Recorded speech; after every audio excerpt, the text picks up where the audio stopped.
L'origine du chaos, mystère d'avant la création ordonnée. La terre était informe et vide. Genèse 1 verset 2. Ce verset n'est pas une simple description poétique d'un monde en gestation. Il est le vestige d'un drame antérieur, le murmure d'un ancien cataclysme spirituel. Le texte hébreu parle de tohu et bohu, deux mots qui expriment bien plus que le désordre. Ils désignent une désolation, un vide effrayant, un monde brisé, ravagé. Mais brisé par quoi? Blessé par qui? Avant Adam, la chute de Lucifer. Ézéchiel 28, versets 12 à 17, nous dévoile un portrait troublant. Tu étais un chérubin protecteur, aux ailes déployées, parfait dans tes voies, depuis le jour où tu fus créé, jusqu'à ce que l'iniquité se trouve en toi. Lucifer, le porteur de lumière, fut jadis un être de beauté et de pureté, mais son orgueil le perdit. Ésaïe 14, verset 12. Te voilà tombé du ciel, astre brillant, fils de l'aurore. Sa chute fut un tremblement d'étoiles, un fracas cosmique. Il ne tomba pas seul, un tiers des anges fut entraîné dans sa rébellion, siffla comme Apocalypse 12, verset 4. Et si ce renversement céleste eut lieu avant la création d'Adam, alors il est possible que le chaos de Genèse 1, verset 2 en soit la trace. Ce ne serait donc pas un simple vide initial, mais un monde autrefois parfait, jugé et englouti dans les ténèbres. Jérémie 4, verset 23, la vision prophétique d'une terre détruite. Le prophète Jérémie, des siècles après Moïse, a une vision saisissante. Je regarde la terre, elle est informe et vide, les cieux et leur lumière a disparu. Ce verset reprend exactement les mots de Genèse 1 verset 2, tohu, bohu. Mais ici le contexte est celui du jugement, pas de la création.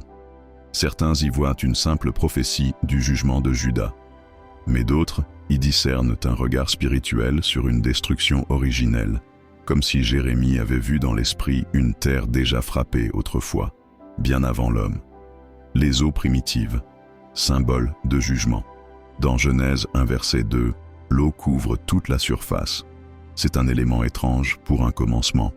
Pourquoi l'eau serait-elle là avant la lumière, avant la vie, avant toute séparation? Dans la Bible, l'eau est souvent symbole de jugement. Le déluge, Genèse 6 verset 8, engloutit une humanité corrompue. La mer Rouge, Exode 14, devient le tombeau de l'armée de Pharaon. Jonas est englouti par les eaux du jugement divin. Jonas 2. Alors, si l'eau couvre la création au début, cela pourrait signifier qu'un jugement avait déjà eu lieu. Que Dieu ne crée pas le chaos, mais qu'il restaure un chaos provoqué. Le Big Bang ou le cri d'un monde brisé. Les scientifiques parlent du Big Bang comme d'un point de départ. Mais là où ils voient une singularité cosmique, nous percevons une cicatrice spirituelle. Un écho du combat céleste. Un souffle d'agonie. Un cri silencieux, déchirant l'éternité. L'esprit qui plane sur les eaux, l'ombre d'une promesse. Et l'Esprit de Dieu se mouvait au-dessus des eaux. Genèse 1 verset 2. Avant que Dieu ne parle, avant que la lumière ne jaillisse, son esprit était déjà là, comme une mère qui plane au-dessus de l'enfant blessé, comme une présence invisible, prête à restaurer. Il ne fuit pas le chaos, il l'embrasse pour le transformer. Un Dieu qui restaure l'irréparable avant même que la lumière soit. Il y eut la ténèbre, la ruine, le silence pesant d'une création en souffrance. Mais Dieu ne recule pas devant l'obscurité. Il parle dans la nuit. Il crée à partir des cendres. Il restaure ce que la chute avait brisé.